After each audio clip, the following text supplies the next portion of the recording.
8번 strength, 힘을 볼게요.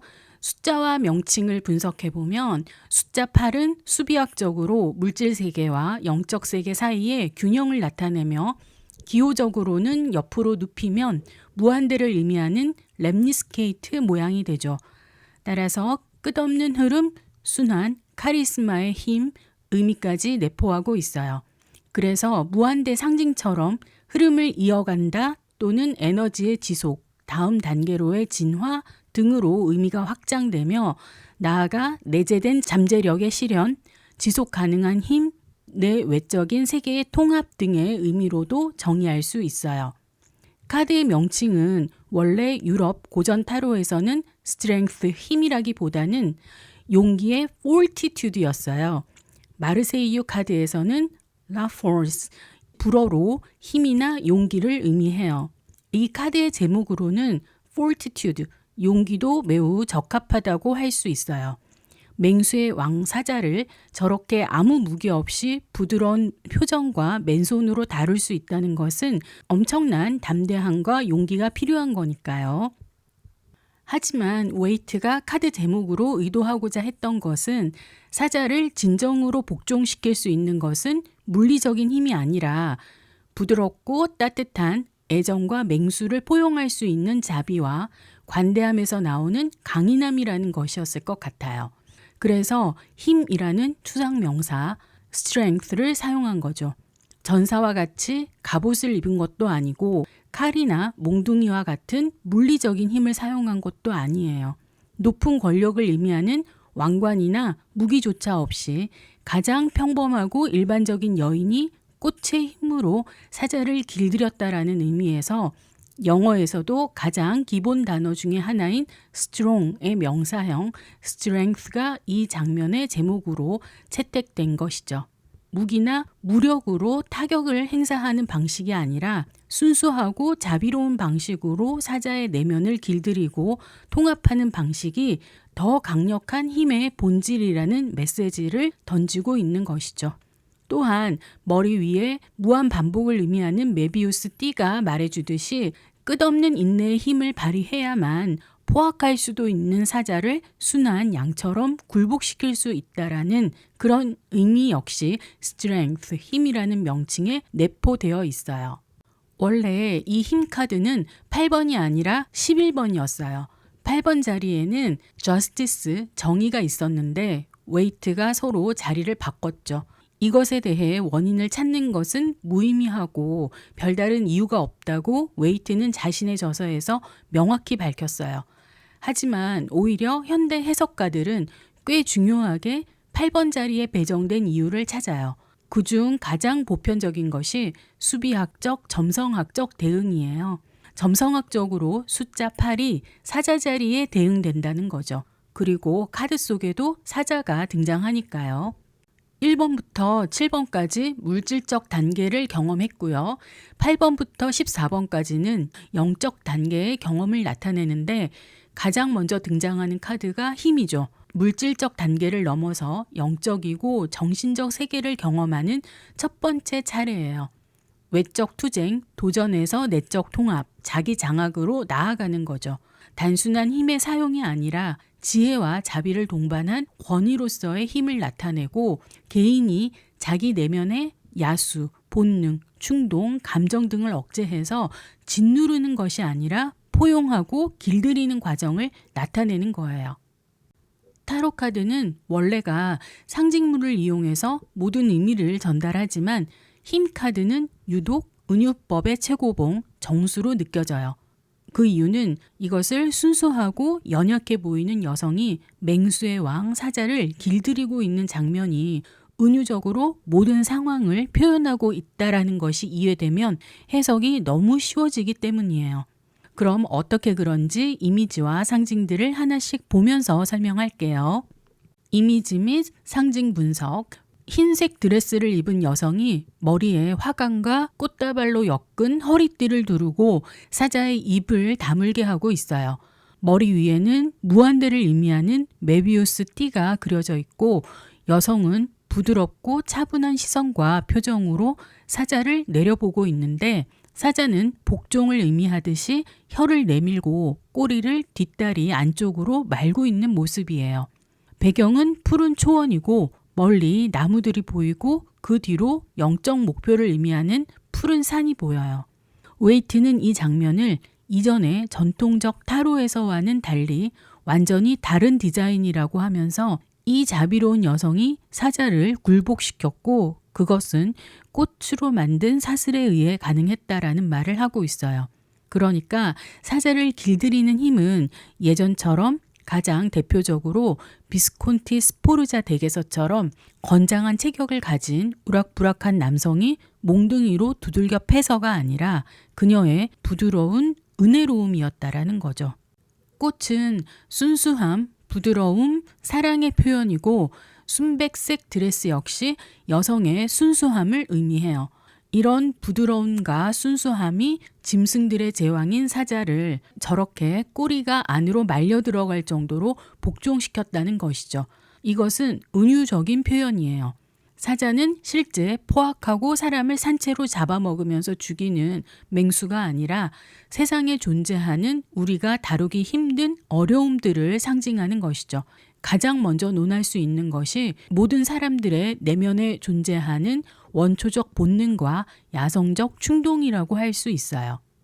예를 들어 인간에게는 참을 수 없을 만큼 강렬한 충동, 욕구가 있어서 가끔 그것을 내 안의 사자라는 표현을 쓸 때가 있어요. 야생 동물과 같은 감정을 느끼는 거죠. 때로는 어쩔 수 없는 분노가 치밀어 오르기도 하고 화가 부글부글 끓어오르고 차올라 참을 수 없을 때도 많아요. 이런 욕구나 충동적 감정은 통제되지 않을 때 상당한 파괴력을 가져요. 그리고 질투심도 엄청나게 파괴력이 큰 감정 중에 하나예요. 이런 거친 욕구나 충동적 감정은 통제되지 않을 때 상당한 폭발력을 가져요. 그래서 그런 야수와 같은 본능이나 성격적 약점이 사자로 대변될 수 있어요. 그리고 이런 거친 감정 외에도 마음속에 내재하는 두려움이나 불안, 통제력 상실, 외로움 등도 인간이 가진 약한 부분이지만 거친 사자를 다루듯 잘 다루어내고 맞서 길들여야 할 대상이에요. 이런 내적인 것도 있지만 외적인 것들도 사자로 표현될 수 있어요. 두려움을 불러일으키는 대상, 예를 들어 권력자, 경쟁자, 억압적인 상황 등이 사자처럼 자신을 삼키려 한다는 생각이 들 수도 있어요. 지시적이고 통제적인 부모님, 까다로운 직장 상사, 무서운 학교 선생님 또는 힘들고 과중한 업무, 학생이라면 어렵게 느껴지는 과목 또는 일진 선배라든지 주위의 두려움과 공포를 안겨주는 존재들은 너무 많겠죠. 꿈에서 사자에게 쫓기는 꿈을 꾸는 경우도 있어요. 이것은 직장, 가정, 학업 등에서 받는 강렬한 압박감과 불안을 상징하기도 해요. 사자가 끈질기게 쫓아올수록 회피하고 싶어지지 맞서는 것은 쉽지 않죠.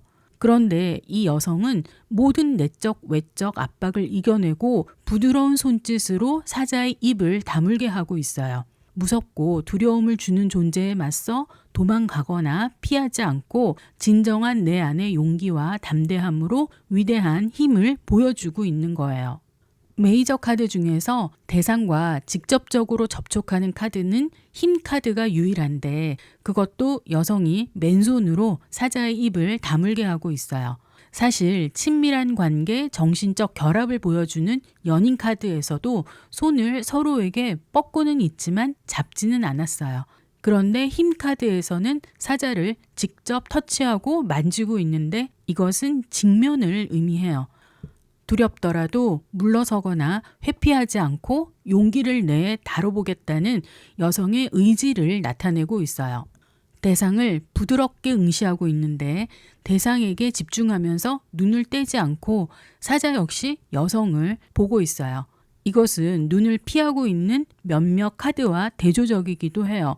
마이너 카드 중에서 검2, 검8은 흰색 띠로 눈을 가렸고 검9은 현실이 두렵고 이것을 직면하기 힘들어 두 손에 얼굴을 파묻고 있죠. 그런데 여기서는 현실을 회피하지 않고 맞서고 있어요. 사자를 차분하고 온화한 표정으로 응시하면서 동요하지 않고 있는 거죠. 부드러운 카리스마로 상대를 제압하는 것처럼요. 여성은 그 어떤 무기 하나도 들지 않고 갑옷을 입은 것도 아닌데 맨손으로 사자를 다루고 있어요. 거칠고 일방적인 에너지가 아니라는 거죠. 사자는 여성과 눈을 맞추며 혓바닥을 내밀고 자신의 가장 큰 무기인 입을 여성에게 허락하고 있어요. 여성의 부드러운 카리스마의 위대함을 다시 한번 느낄 수 있는 장면이에요. 그녀가 이렇게까지 사자를 복종시키고 온순하게 말을 잘 듣게 만드는 것에는 머리 위에 메비우스 띠가 의미하듯이 꾸준한 인내도 한몫했겠죠. 끝없이 사자를 어르고 달래며 애정으로 리드하는 여성의 헌신적인 노력, 무한 반복되는 정신적인 힘과 의지와 인내력은 그만한 시간을 견뎌내면서 이 여성에게도 엄청난 정신력과 내적 힘이 만들어졌을 것으로 여겨져요. 그래서 배경으로 보이는 푸른 산, 이 여성의 정신적, 영적 목표인 푸른 산까지는 무사히 도달할 것임을 암시하고 있어요.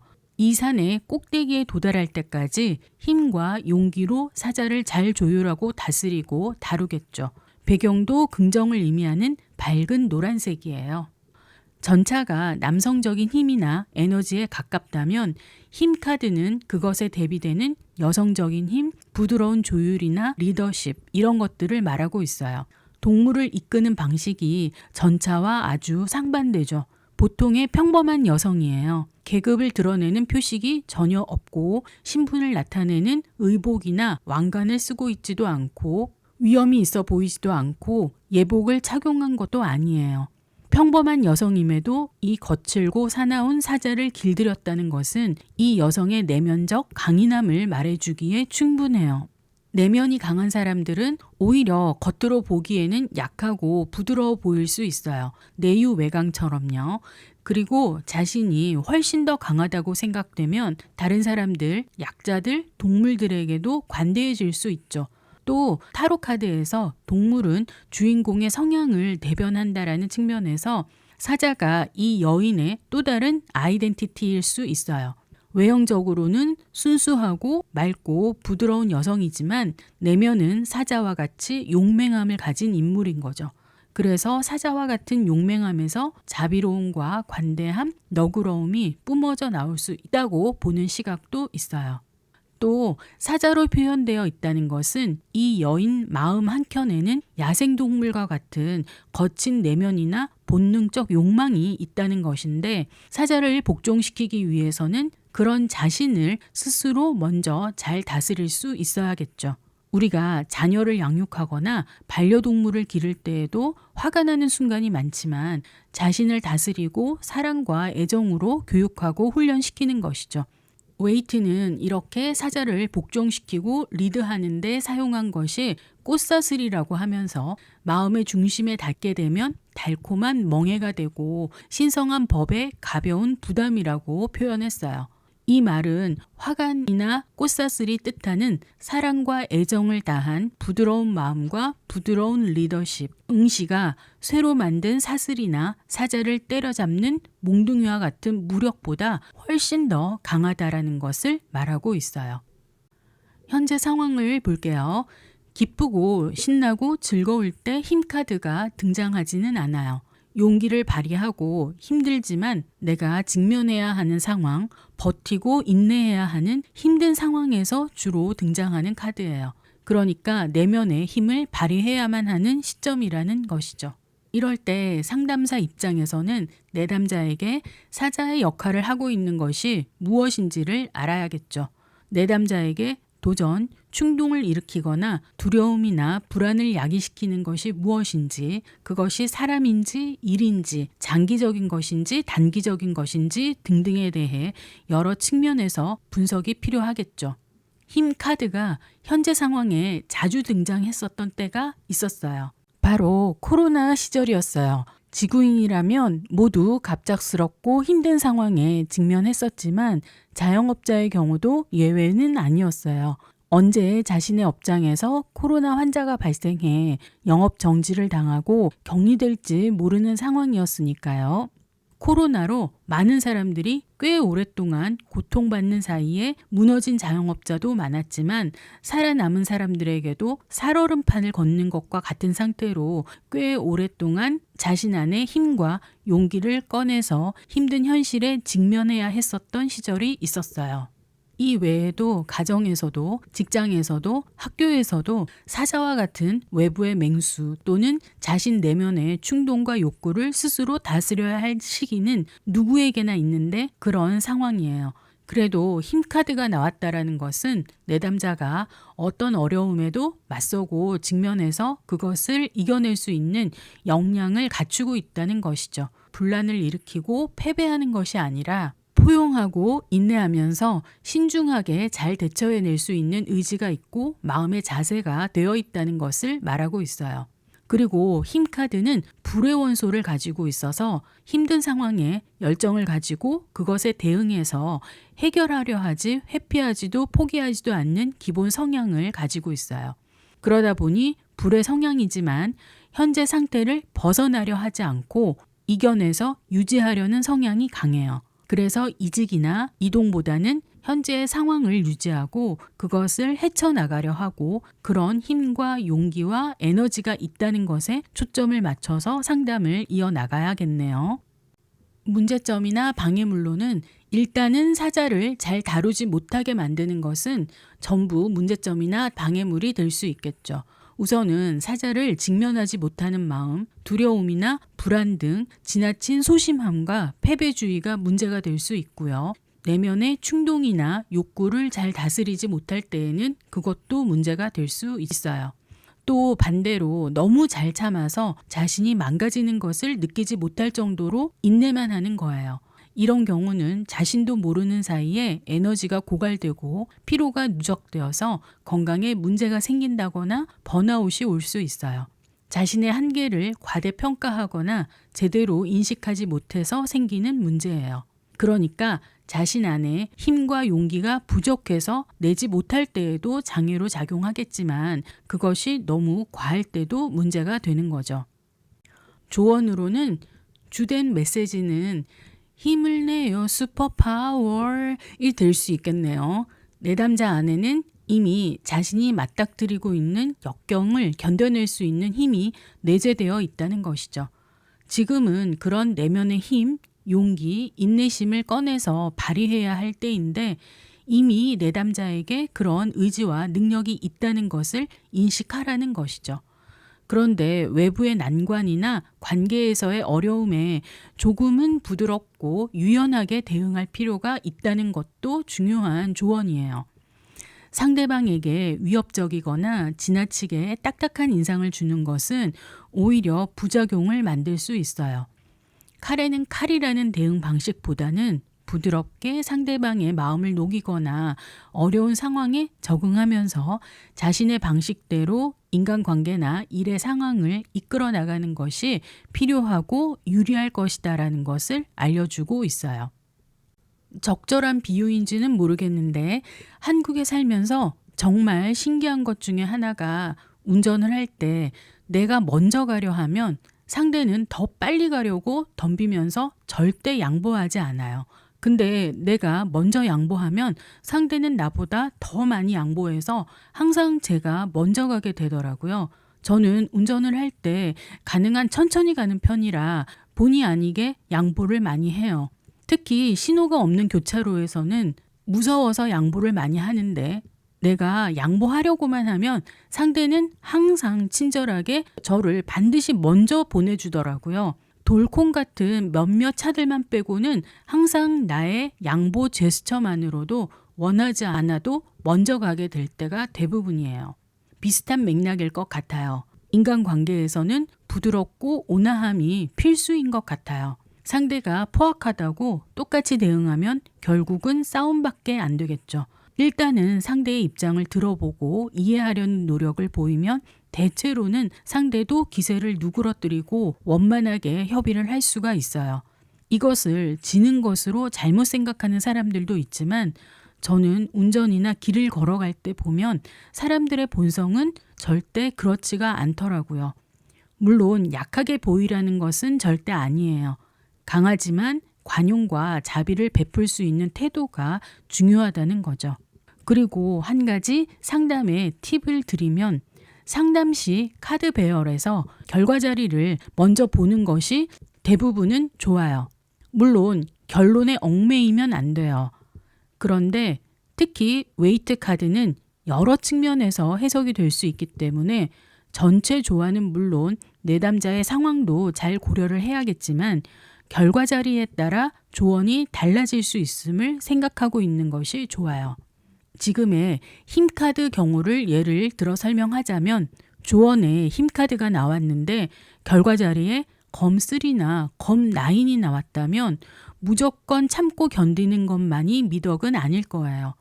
지금의 힘든 상황을 조금 더 빨리 자발적으로 마무리 짓거나 만약 자발적 상황 종료가 어렵다면 결과로 닥쳐올 안 좋을 상황에 대해서 마음의 준비라도 미리 하는 것이 좋겠다는 조언이 필요하겠죠. 하지만 결과 자리에 여왕제나 전차가 온다면 조금 참고 견디고 인내해 보라고 더 나아지는 상황이 기다리고 있을 거라고 내담자를 달래줄 수 있어요. 그리고 내담자의 성향이나 상황도 중요해요. 그래서 정확한 상담이 되려면 충분한 시간을 가지고 내담자가 궁금해하고 알고 싶어하는 부분에 대해 충분한 정보를 잘 얻어낼 수 있을 때 정확도가 훨씬 더 올라갈 거예요. 결과 자리에 나왔을 때를 볼게요. 물질적 결과를 먼저 보면 메이저 카드 전체 분석에서 8번에서 14번까지는 정신적 단계로 물질적으로 현실화시키는 것과는 거리가 먼 카드들이에요. 어떤 해석가들은 물질적 결과를 말해줄 수 있는 카드가 단 한 장도 없다고 심하게 분석하기도 하지만 11번 정의 카드는 자신이 한 노력에 대해서는 정당한 대가를 받는 정도의 물질적 결과는 가질 수 있고 14번 절제 카드는 한 발은 영적 세계, 한 발은 물질 세계에 걸치고 있는 모습으로 물질적 결과를 완전히 배제하기는 힘들어요. 하지만 그 외의 카드들은 물질적 결과를 기대하기는 정말 힘들기는 하죠. 특히 8번 힘 카드는 물질적 결과를 기대하기 어렵고 오히려 물질적으로 힘들 때 나오는 경우가 많아요. 현실적 가난이나 마음의 빈곤함 등이 결과로 닥쳐올 수 있어요. 어떤 일에 올인해서 열심히 했지만 결과 자리에 힘카드가 온다면 그 기간 안에는 최소한 더 힘든 상황은 아닐지 몰라도 열심히 올인해서 견뎌내야 하는 상황에는 큰 변화가 없을 수 있어요. 여전히 자신의 모든 것을 다해 상황을 이겨나가기 위해 힘과 용기와 인내가 필요하다라는 결과죠. 하지만 힘이 결과로 나왔다는 것은 힘은 들겠지만 자신이 그런 상황을 다뤄내고 견뎌내고 버텨나갈 수 있다는 거예요. 만약 버텨내지 못하는 상황이라면 검10이나 검9, 검8, 검3 등 올 수 있는 다른 카드들이 많아요. 힘이 나왔다라는 것은 그래도 아직은 희망을 잃지 말라는 것일 수 있어요. 아무리 힘들고 두려운 상황이더라도 포기하지 않고 이겨내려 하는 성향이 강한 카드이다 보니 자신의 처한 상황을 포기하고 빠져나가지는 않겠죠. 그래서 계속 유지하거나 직면하고 다뤄낼 수 있다는 것이 포인트이고 버텨내는 힘이 있고 그것이 가능하다라는 결과이기도 해요. 관계적 결과는 내담자가 사자와 같은 주변 사람들에 의해 힘든 결과에 처할 수 있다는 거예요. 너무 사랑하는 연인과 결혼을 결심했지만 가족의 반대가 극심할 수도 있고요. 결혼을 했는데 경제적으로도 힘들고 엄격한 시부모님이나 처가살이를 해야 하는 경우도 있을 테고요. 어렵게 사랑하는 사람과 연인이 됐는데 상대가 물리적으로 먼 곳으로 발령이 날 수도 있는 등등의 수많은 힘이 필요한 상황들이 내담자를 기다리고 있는 결과일 수 있어요. 하지만 중요한 것은 꺾이지 않는 마음이라고 했던가요? 힘 카드가 나왔다라는 것은 그것을 다루고 인내하고 견딜 수 있는 힘이 내담자에게 있다는 것이죠. 의식적으로는 너무 버겁고 해내지 못할 것 같더라도 무의식적으로 대응의 자세에 임하고 있을 거예요. 한 번 마음 먹고 작정한 일은 끝까지 도전해서 맨몸으로 사자를 굴복시킨 것과 같이 아무리 힘든 사람, 상황이라도 잘 적응하고 다뤄내서 자신에게 유리하게 만들 수 있는 힘과 용기와 인내가 이 내담자에게 있다는 것을 상기시켜주는 상담을 하는 것이 좋겠다라는 결론이에요. 9번 The Hermit, 은둔자. 숫자와 명칭을 먼저 볼게요. 전통 수비학에서는 한 자릿수만이 의미를 가졌고 그래서 1에서 9까지만 존재했었어요. 수비학적으로 9는 한 자릿수 중에서 가장 완성된 수로 여겨지고 가장 마지막 숫자라는 점에서 한 사이클이 끝나고 다음 단계를 준비하는 전환점을 뜻해요. 또 한 자리에서 올라갈 수 있는 최고의 숫자라는 측면에서 통합, 성숙한 지혜의 에너지를 담고 있을 뿐만 아니라 완결과 통합, 다음 단계로의 준비를 상징하고 있어요. 그런 의미에서 9번은 현자라고 불릴 수 있는 은둔자가 위치하기에는 최고의 자리 배열이라고 볼 수 있겠죠. The Hermit, 은둔자는 원래 영적 또는 종교적 이유로 고독하고 고립된 삶을 살아가며 내면의 탐구와 수행을 행하는 존재를 말해요. 자신뿐만 아니라 다른 사람들이나 세상을 위해 기도를 하기도 하고 속세로부터 물러나 스스로를 되돌아보고 깊은 성찰과 지혜를 수련하며 살아가는 사람들이에요. 이렇게 격리된 채 혼자서 종교적, 지적 수행을 하다 보면 자연스럽게 어떤 분야에서 전문적인 지식을 쌓거나 영적 깨달음이나 지혜를 얻는 경우가 많고 그래서 흔히 영어로 sage, 현자, 지혜와 깨달음을 얻은 자의 의미를 가지게 되는 거죠. 웨이트는 이 카드의 해석에서 은둔자가 진실과 지혜의 여정을 나타내는 지혜와 진실의 여정을 나타내는 인물이 아니라 이미 그것에 도달한 인물임을 강조하고 있어요. 내 안의 등불, 내 안의 진리를 찾는 여정에서 이미 깨우침을 얻어서 이제는 다른 사람에게 스승으로서 안내자의 역할을 하는 사람이라는 것이죠. 이 점에서 9라는 숫자가 의미하듯이 인간으로서는 최고의 단계에 도달했고 진리를 찾아 마냥 헤매는 방랑 수도자나 은둔거사와는 등급이 다른 고차원적 지혜를 가진 인물이라고 묘사하고 있어요.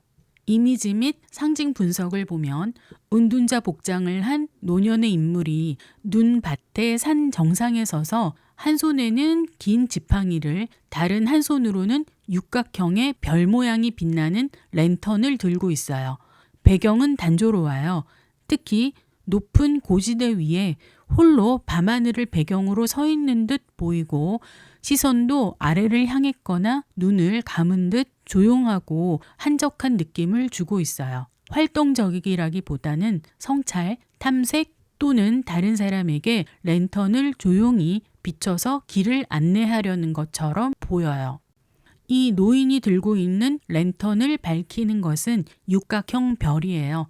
이런 육각형 모양의 별은 유대교에서 다윗의 방패라고도 불리며 유대인 정체성과 종교적 상징으로 널리 쓰이죠. 이스라엘의 국기에 그려져 있기도 하고요. 이보다 타로에서 추구하는 기원을 찾자면 육각별은 이스라엘의 왕 솔로몬의 반지 또는 인장의 모양으로 많이 묘사돼 왔고 서양 신비주의 전통에서 마술적 상징 의미로도 오랫동안 사용되어 왔어요. 그래서 매직 세븐 스프레드 배열법을 주로 사용하시는 타로 상담 선생님들도 많으신 것으로 알고 있어요.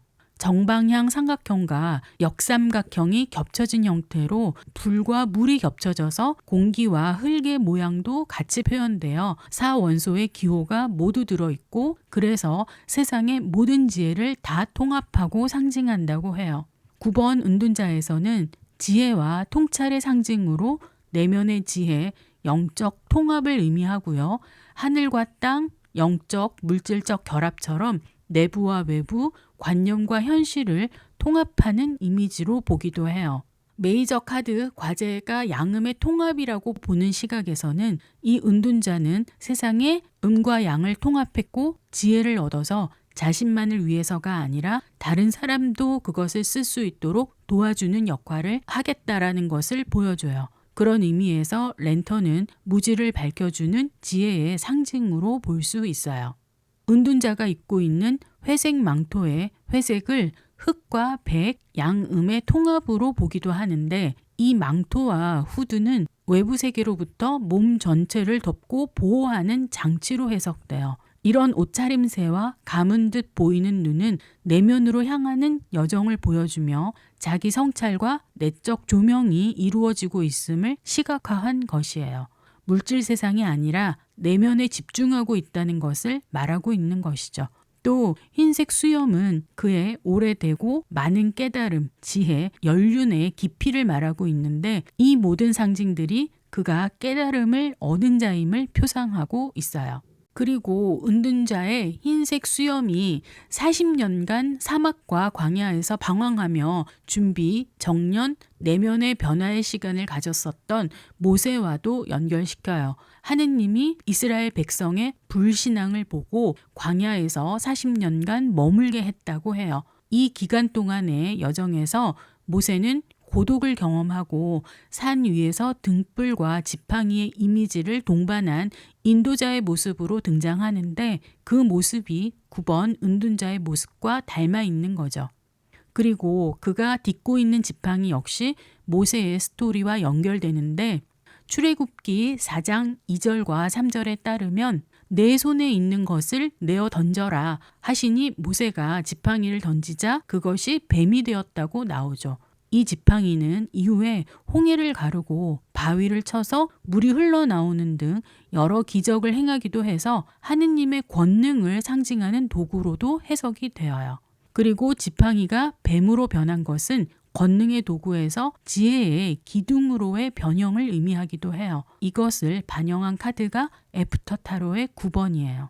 9번 은둔자 카드에서 지팡이는 외부 세계나 변화에 흔들리지 않고 스스로를 지탱하는 기둥과 지지대의 의미로 외부의 도움이나 화려함에 의존하지 않는 은둔자 내면의 중심 축의 의미를 가지고 지금 이 자리에서 은둔자를 지탱하는 기둥, 자신이 걸어온 여정을 보여주는 지표로 읽혀져요. 그리고 은둔자의 지팡이는 고대로부터 예언자, 현자, 순례자 등이 지닌 상징적인 소지품이었죠.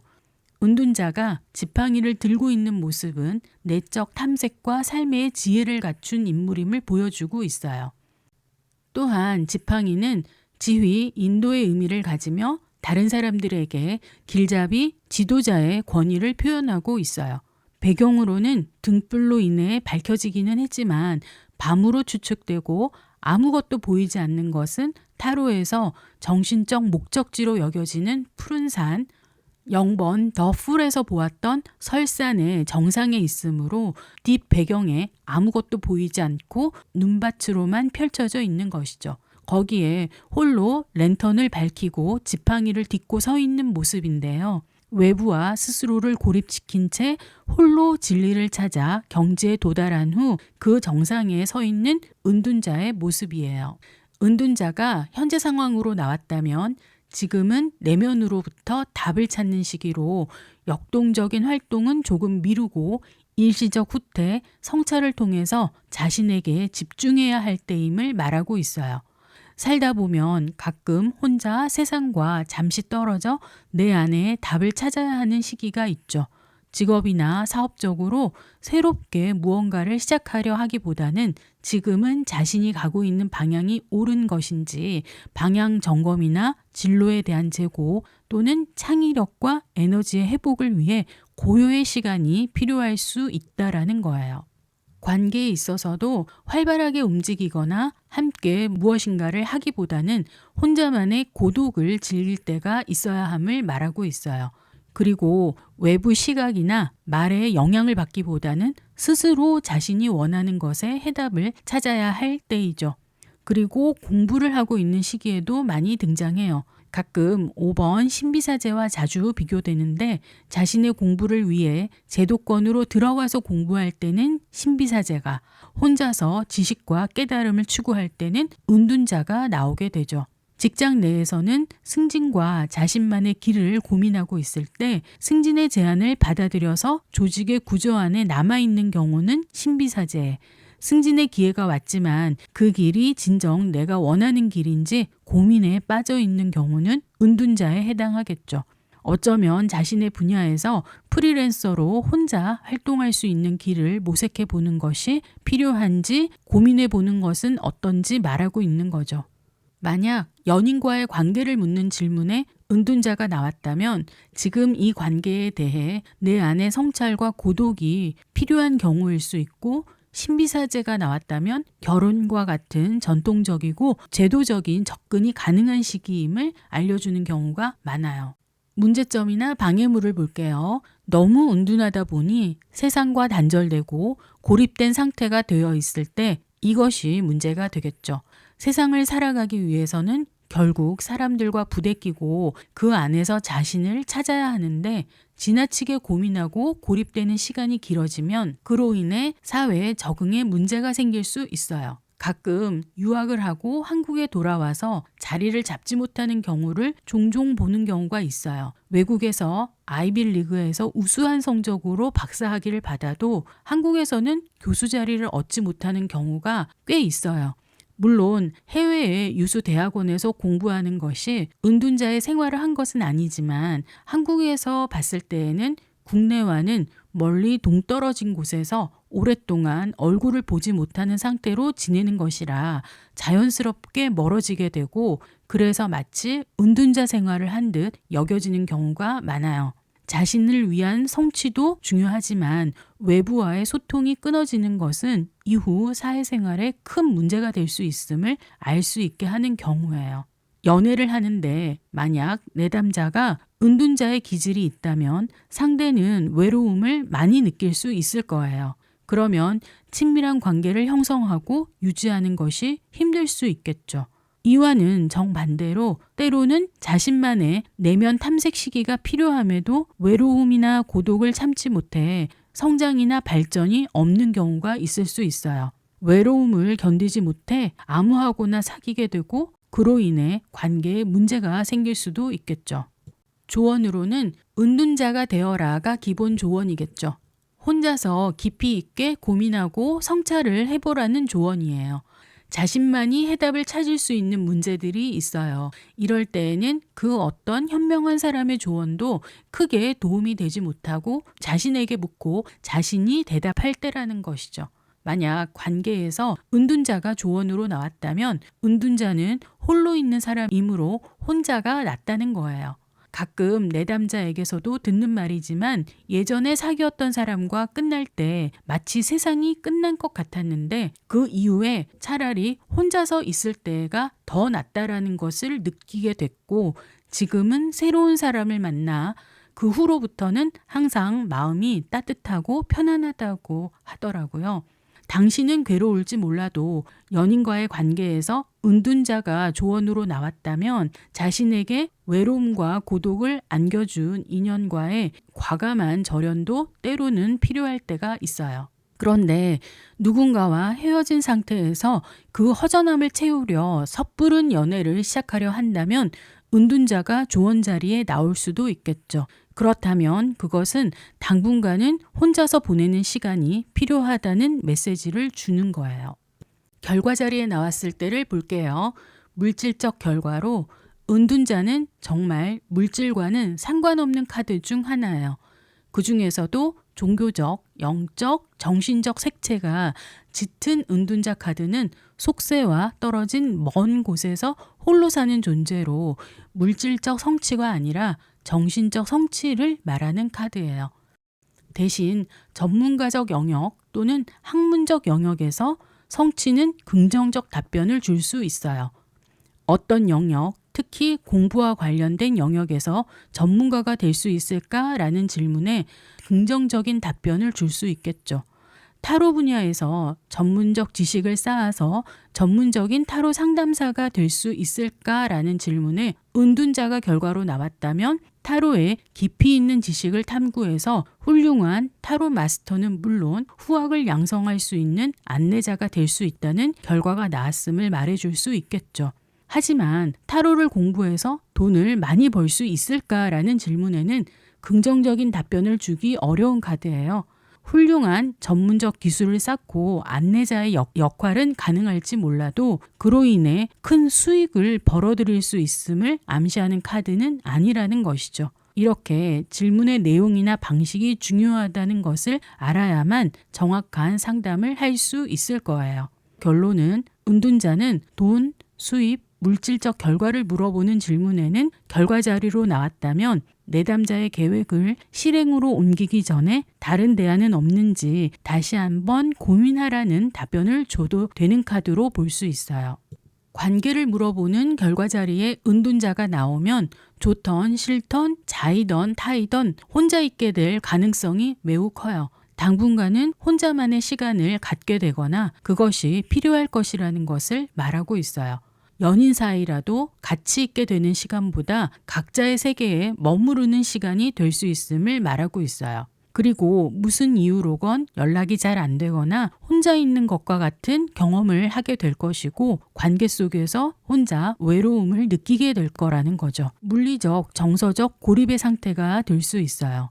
이상하게 마음에 드는 상대를 만나더라도 연애로 이어지지 못하게 될 확률이 매우 높아요. 그래서 타인과의 관계를 서두르기보다는 자신과의 관계를 정비하는 것이 먼저임을 말하고 있는 카드예요.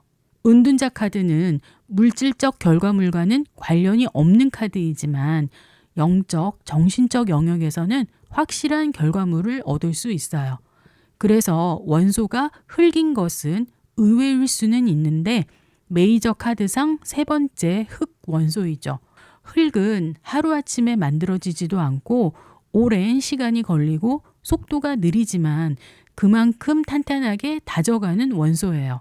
그런 면에서 바로 은둔자의 성향을 잘 반영해요. 흙은 창조의 4단계에서도 가장 마지막에 나오고 오랜 시간 한 분야를 계속해서 정진해서 완벽한 지혜를 얻는 숫자 9의 의미와 카드 이미지 속 노인의 모습과도 딱 맞아 떨어지죠. 자신의 내면을 위해 어떤 분야에서 깊이 있게 탐구하고 매진을 하는가가 흙 원소라면 그만큼 일관된 태도로 꾸준히 장인 정신을 가지고 하나의 길을 걸어온 은둔자임을 알려주고 있어요. 다른 카드와의 조합을 볼게요. 단독으로 어떤 사업을 새로 시작하려 할 때, 취업을 하려 할 때, 새로운 관계를 시작하려 할 때, 이미 관계를 맺고 있을 때에도 은둔자 카드는 물질적으로나 관계적으로 지금은 활동을 할 때가 아니라고 말하고 있어요. 만약 완드 기사와 같이 변덕스러운 카드가 같이 나오면 안 그래도 은둔자 카드라 어떤 일을 새로 시작하거나 확장하는 것은 권유되지 않는데 억지로 일을 진전시킨다 하더라도 갑작스럽게 뜻밖의 사건이 터져서 계획했던 방향대로 가지 않고 틀어지게 되는 결과예요. 은둔자 다음에 앞에서 배운 힘 카드가 오게 되면 깊은 자기 성찰과 동시에 내면의 용기와 인내가 요구되어지는 시점인 거죠. 또는 혼자만의 시간을 통해 내면을 단련시켜 힘을 발휘할 수 있는 상태로 만들어야 하는 때임을 말하고 있어요. 은둔자 다음에 마법사가 오게 되면 내면의 고독한 성찰을 통해 자신 안에 잠재력이나 능력이 있음을 깨닫고 이제는 자신의 가능성과 창조력을 실행으로 옮길 시점임을 말해주는 조합이에요. 10번 Wheel of Fortune 운명의 수레바퀴 숫자와 명칭을 보도록 할게요. 메이저 아르카나에서 숫자 10은 하나의 완성된 주기가 끝나고 새로운 사이클이 시작됨을 상징해요. 그리고 수비학적으로는 단자리 숫자만 의미를 가졌으므로 10은 1 플러스 0이 1이 되어서 다시 다음 단계의 시작으로 전환됨을 의미해요. 그래서 완성과 시작을 동시에 나타내는 전환의 의미를 말하는 숫자이죠. 그리고 카발라에서도 10은 왕국, 말쿠르트로 물질세계 표현으로 카발라 생명나무 가장 마지막 단계에 놓여 있어요. 메이저 아르카나 전체를 3단계로 나누어 보는 시각은 비교적 최근이고 오랫동안 후대 해석가들은 0번 더 풀과 21번 월드를 제외한 20장의 카드를 10장씩 2단계로 나누어 분석하는 시각이 우세했었죠. 10은 그 중간 단계로 한 주기가 끝나고 다음 사이클이 시작되는 전환점, 터닝 포인트로 해석하는데 기존의 세계가 잘 완성되었고 새로운 단계로 나아가는 것을 말해요. 이것은 바로 앞에 9번 은둔자가 위치했었기에 가능한 것이기도 한데 8번이 영적 단계의 시작이면서 자신의 안에 힘을 발견했다면 9번 은둔자에서는 완전히 자신의 내면으로 들어가 집중하면서 자신을 발견, 성찰하고 지혜를 깨달아 인간이 오를 수 있는 최고의 절정 단계에 들어섰기에 다음 10번에서는 새로운 관점으로 새로운 선택을 할 수 있는 준비가 된 거죠. 새로운 변화를 향해 바퀴를 타고 굴러가게 되면 새로운 운으로 바뀔 수도 있는 것이고 운명의 수레바퀴 제목이나 카드 이미지와도 잘 맞아 떨어지는 거죠. Wheel of Fortune은 웨이트 이전에도 정말 다양한 형태로 존재를 했었던 것 같아요. 물론 타로 자체가 몇백 년의 역사를 가지지만 운명의 수레바퀴는 고대부터 내려온 개념으로 역사적 기록으로 남아있는 첫 이미지는 500년경 보에티우스가 철학의 위안이라는 책에서 운명의 신 페르투나 또는 포르투나가 바퀴를 돌린다는 비유에서부터 시작되었어요.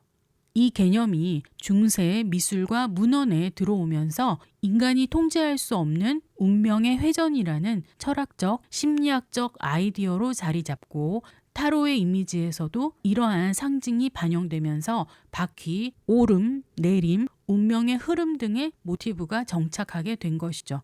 하지만 웨이트 이전의 타로 카드 덱에서는 바퀴가 굴러간다라는 것 말고는 바퀴의 회전에 관련된 존재들은 무수히 변천해 왔어요.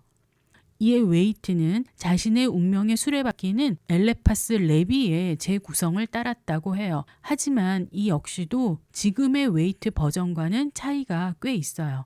웨이트에서 가장 큰 특징은 4가지의 생명체를 성경의 에즈키엘 환시와 연결시켜 표현했다는 것인데 이미지와 상징 분석을 통해 하나씩 보도록 할게요. 가운데 주황색에 큰 바퀴가 있고 그 바퀴를 둘러싼 여러 상징들이 배치되어 있어요. 바퀴는 운명, 변화의 흐름을 상징하고 흔들림과 순환을 의미하며 우리의 인생사를 닮아 있어요.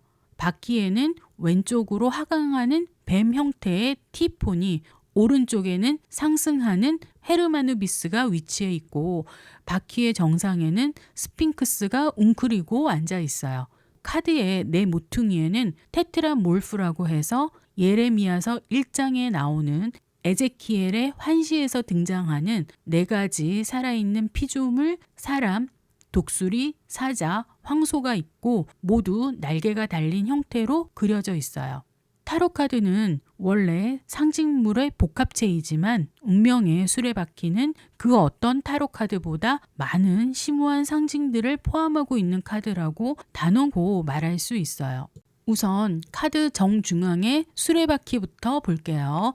여기서 한 가지 헷갈릴 수 있는 부분이 수레에 걸쳐있는 오른쪽 헤르마누비스가 상승하고 왼쪽 티폰이 하강한다는 것에서 바퀴가 반시계 방향으로 돌고 있는 것은 알 수 있죠. 하지만 수레에 써진 글자들은 12시 방향부터 읽는다고 해서 웨이트가 자신의 저서에서 밝혔어요. 알파벳은 타로이고 히브리어는 요드해 바브해예요.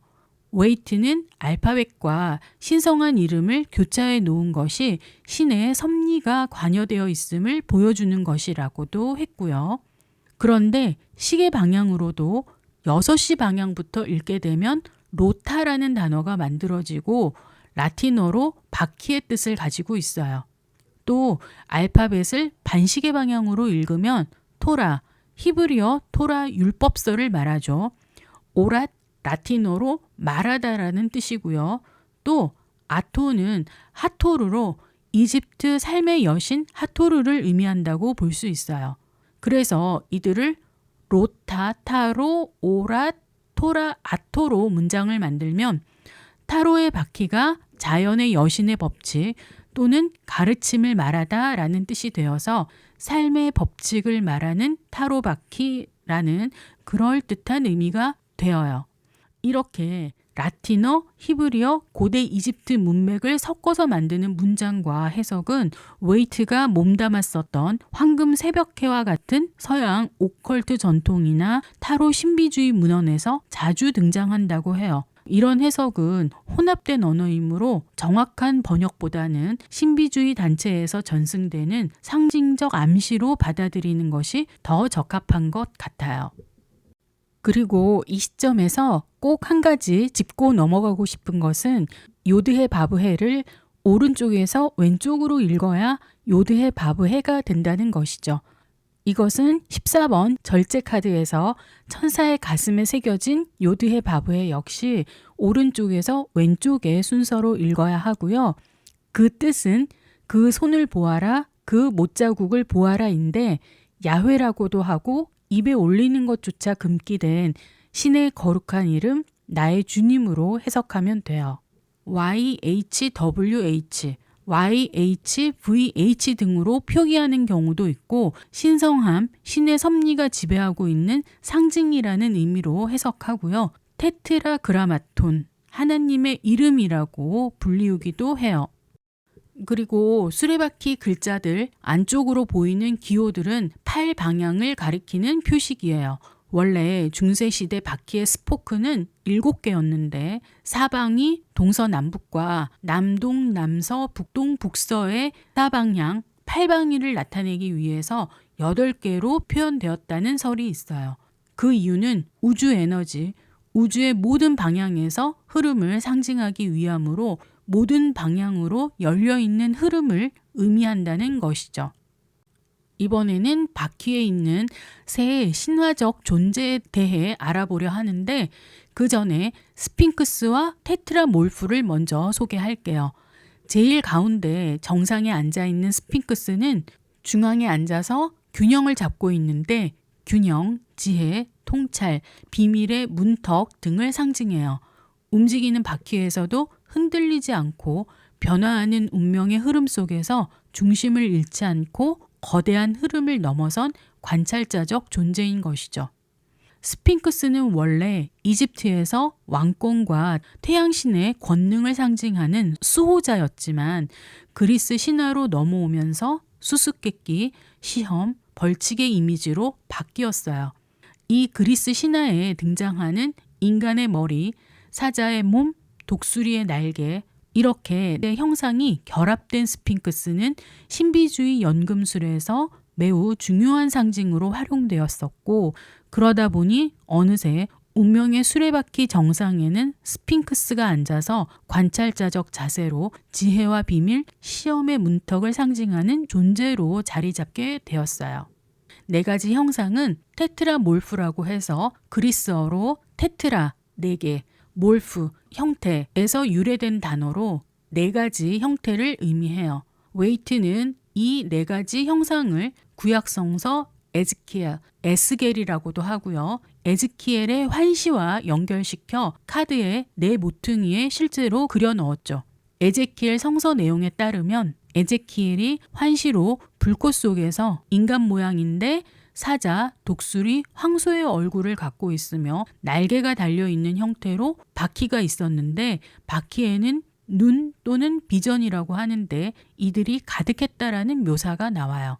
이후 이 4가지 형상은 4가지 복음서의 저자, 인간의 형상은 마태, 독수리는 요한, 사자는 마가, 황소는 누가와 또는 그들의 복음서와도 연결된다고 해요. 또 신비주의 전통에서는 테트라몰프의 각 형상들을 점성술과 카발라적 대응을 시켜서 인간은 천사의 형태로 물병자리와 물원소에, 독수리는 사수자리의 공기원소, 사자는 사자자리 화성과 불원소, 황소는 황소자리 흑원소와 연결시키기도 해요. 그래서 웨이트 카드에서도 동서남북 사방위에 4 모퉁이에 배치해 놓은 것이겠죠. 이런 테트라몰프를 하나씩 자세히 소개하는 것은 다음에 기회가 있으면 하기로 하고 운명의 수레바퀴에서 이 테트라몰프는 사방에 위치하고 있다는 것의 의미가 중요하겠죠. 그것이 의미하고자 하는 것은 변화의 흐름 속에서도 우주의 질서, 사방, 사계절이 있고 그 안의 기본 구조는 바뀌지 않고 존재한다는 것을 의미하는 거예요. 그리고 그런 우주의 질서는 신과 연결된 신성한 영역이라는 것이죠. 그리고 이 테트라몰프 형상들은 모두 책을 보고 있어요. 공부를 하고 있다는 것인데 아직 완성이 되지 않았다라는 의미예요. 웨이트가 속했었던 황금 새벽해와 같은 신비주의자들이나 연금술사들은 공부를 중요하게 여겼어요. 그래서 열심히 공부해서 21번 월드카드에서는 테트라몰프 각 형상들이 모두 완성된 모습으로 등장하게 되는데 훨씬 더 완성된 존재로 표현되어 있어요. 차이를 느끼실 수 있으신가요? 운명의 수레바퀴에서는 각 형상들이 윤곽선으로만 그려져 있지만 월드카드에서는 훨씬 더 완성되어 사실적으로 표현되어 있죠. 얼굴만 있는데 라고 생각하시는 분들도 계시겠지만 그건 각 형상의 존재를 강조하기 위함이에요. 그러니까 운명의 수레바퀴에서는 독수리는 독수리인가 그냥 새인가 하지만 21번 월드카드에서는 독수리임을 확실히 알아볼 수 있게 한 거죠. 그리고 이 형상들이 구름 속에 있다는 것은 신의 의도, 신의 계획에 의해서 위에서 주관하는 것이라는 것을 의미해요.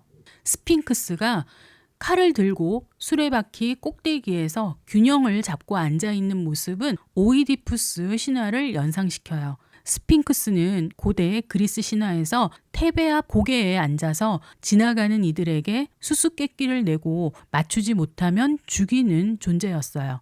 대표적인 수수께끼가 아침에 4발, 정오에 2발, 저녁에 3발로 걷는 것은 무엇인가였죠. 오이디푸스가 이 수수께끼 답이 사람이라는 것을 맞춰서 스핑크스로부터 테베를 구하고 왕이 되었다는 스토리예요.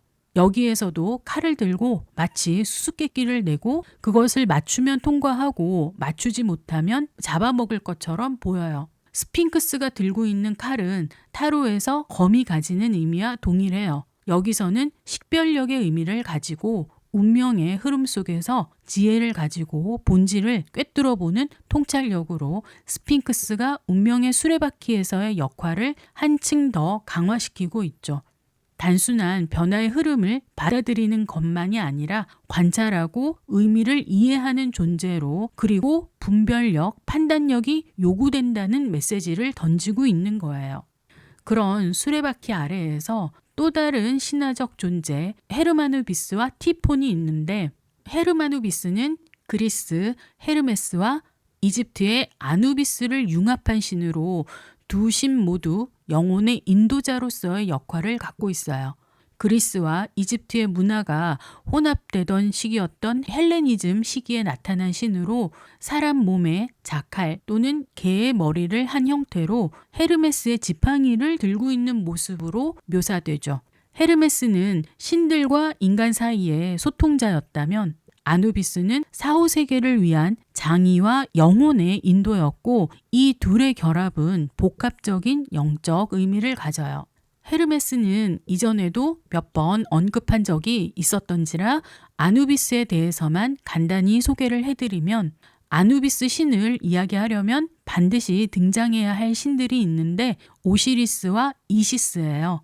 오시리스는 이집트 신 중에서 가장 중요한 신 중에 하나로 이시스의 남편이죠. 오랫동안 이집트의 왕이었는데 그의 동생 세트, 이후에 타이폰으로 변화된 세트에 의해 암살당해요. 그리고 세트는 오시리스의 시신을 각지에 흩어지게 해서 다시 부활하지 못하도록 하죠. 하지만 그의 아내 이시스가 남편 오시리스의 시체 조각을 찾아 모으고 마법과 의식을 통해 오시리스를 부활시켜 사후세계를 통치할 수 있도록 해요.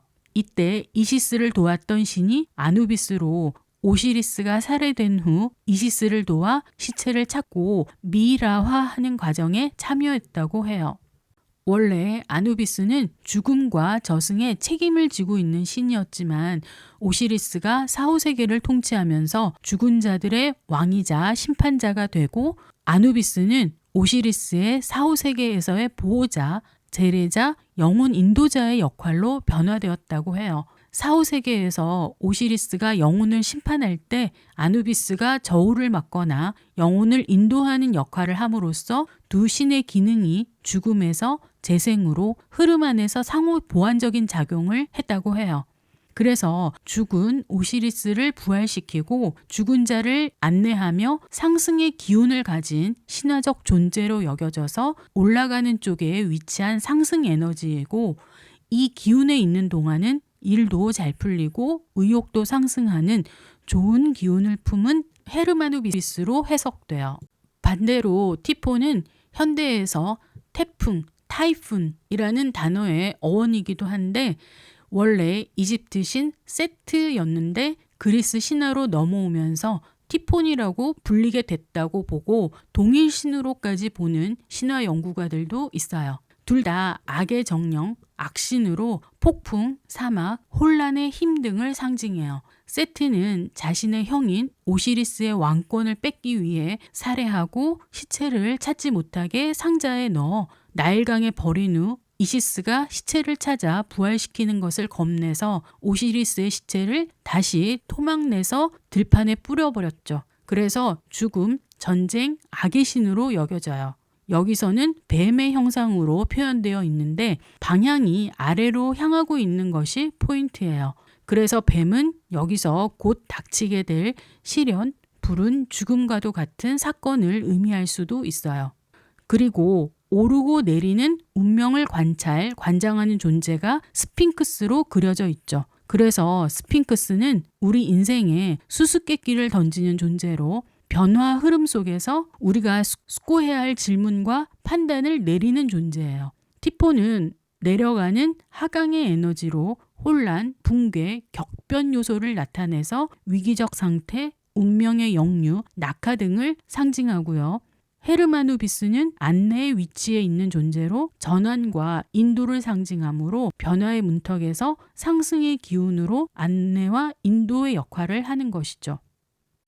그러니까 우리는 변화의 앞에서 스핑크스가 던지는 수수께끼 앞에 서게 되고, 지금 무엇이 관건인가, 어떤 선택을 해야 하는가에 대해 숙고의 시간을 가지며 수레바퀴가 돌면서 기존의 질서가 흔들리고 예측 불허의 하강이 나타나게 되는데, 반드시 나쁘다기보다는 구조의 재편이나 전환을 겪게 되는 거죠. 그래서 변화를 인지하고 나면 새로운 상태로의 안내가 이루어지는 거예요. 단순히 바뀌는 것이 아니라 자신 안의 요소들이 통합되고 새로운 정체성으로 나아가게 되는 거죠. 그러니까 이 카드가 전하고자 하는 핵심 메시지는 운명의 수레바퀴는 돌아가고 있고, 이것은 인간이 아니라 신이 주관하는 것이라는 거예요. 인간의 통제 밖에서 작용하는 더 큰 힘, 운명, 시공간의 흐름, 우주적 타이밍이 개입되어서 우리가 준비를 해두면 기회가 온다는 것이죠. 또 흘러가는 흐름을 인식하고 흐름 속에서 지혜 있게 움직이는 것이 중요하다라는 거예요. 순환, 운명, 변화 속에서 새로운 기회를 또 찾아야 하니까요.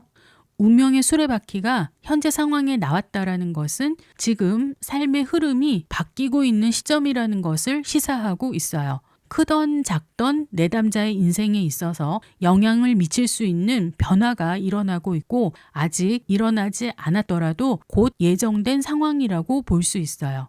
그 변화는 좋은 것일 수도 있고 나쁜 것일 수도 있어요. 현재 상황이라면 다음에 나오는 카드가 중요하겠죠. 내담자가 어떻게 대응하고 행동하느냐에 따라 닥쳐올 운명은 충분히 바뀔 수 있음을 암시하고 있어요. 상담 사례로 대기업 핵심 부서에서 10여 년 전만 해도 여자가 이사가 된다는 것은 하늘에 별을 따는 것과 같은 일이었어요. 당시 나이가 40이 넘은 여자분께 이사가 되거나 사직하거나 둘 중 하나의 길 밖에는 없는 상황이었는데, 이사가 되기는 힘들 것 같고 그럼 사직을 해야 하는데 그만두고 싶지 않아서 매일 아침마다 미친 척하고 출근을 한다고 하시더라고요. 이분의 현재 상황은 운명의 수레바퀴에 해당하는 거죠. 지금 자신의 일상에 큰 변화가 일어날 시점이라는 것을 알려주는 거예요. 문제점이나 방해물을 보면 변화를 거부하고 고정된 상태에 머무르려고 하면 문제가 생길 수 있어요. 변화의 흐름을 읽어내지 못하거나 변화할 기회가 왔는데 받아들이지 않는다면 그것이 문제가 되겠죠. 현재 상황에서 상담 사례의 대기업 중년 여사원의 경우 이사로 승진이 되지 않는 상태에서 계속 더 버틴다면 아마도 회사에서 결단을 내릴 것이고, 그러면 그것이 무엇이건 받아들일 수밖에 없겠죠. 이건 여담이지만 차라리 남보다 덜 열심히 해서 그 자리까지 조금 천천히 올라가는 것이 어땠을까 할 정도로 안타깝게 느껴지기도 했어요. 관계 속에서는 연인 사이에 자꾸 불화가 생기고 사소한 일에도 다투고 사이가 삐걱거린다면 분명 두 사람의 관계에서 변화가 필요한 시점일 거예요. 문제가 있다면 무엇인지 빨리 파악해서 관계에 변화를 주어야겠죠. 사업이나 일에 있어서 예상 밖의 변수들, 예를 들자면 정책의 변화, 새로운 기술의 발전 등이 작용하고 있음에도 그런 변화나 흐름을 읽어내지 못한다면 문제가 되겠죠. 조언으로는 변화를 수용하고 흐름을 이용하라는 권고의 메시지예요. 그리고 그런 변화가 찾아오는 것은 신의 계획의 일부라는 것을 받아들이라는 것이죠. 삶에 수레바퀴가 돌고 있고 지금이 전환의 신호를 받고 있다는 거예요. 그런 통제할 수 없는 변화나 흐름 앞에서 저항하기보다는 유연하게 대응하고 움직이는 것이 필요하다라는 것이죠.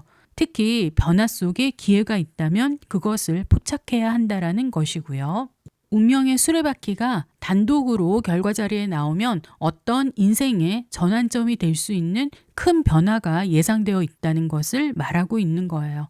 앞에서도 잠시 언급했지만 좋은 변화일지 나쁜 변화일지는 이 카드만으로는 알 수 없어서 한 장 더 뽑기를 권하는 카드이기도 해요. 카드 이미지만으로는 인생에는 올라가는 상승의 시기도 있고 하강하는 시기도 있고 그것이 인생이고 우리는 그 흐름 안에서 계속 배우고 대응을 해나가야 한다라는 것이었잖아요. 그러므로 변화의 가능성을 열어놓아야겠죠. 그러다 보니 이동이나 변화와 관련된 질문에는 긍정의 답변을 줄 수 있어요. 이직, 이사, 유학 등을 의미할 수도 있는데 긍정적으로 움직인다면 더 나은 직장, 더 나은 거주지, 더 넓은 시야를 키울 수 있는 기회가 열리는 것이고요. 반대로 예상치 못한 갑작스러운 지방 발령, 사업장의 위치 변경으로 인한 출퇴근 시간의 변동, 퇴거 통보 등의 원치 않는 변화를 겪어야 할 수도 있어요. 관계에 있어서도 변화가 올 수 있겠죠. 만남이나 이별 또는 관계의 전환점이 올 수도 있어요. 연인 사이에 이별이 찾아올 수도 있고 결혼해서 부부가 되는 것 같은 관계에 변화가 생길 수도 있고요. 임신으로 부모가 되는 경우가 될 수도 있어요. 또 그와는 정반대로 이별을 하고 새로 운명적 상대라고 여길 수 있는 상대를 만날 수도 있겠죠. 직장에서도 사이가 좋지 않았던 직장 상사나 동료와의 관계에서도 긍정적 변화가 올 수 있고요. 그 정반대의 케이스가 될 수도 있어요.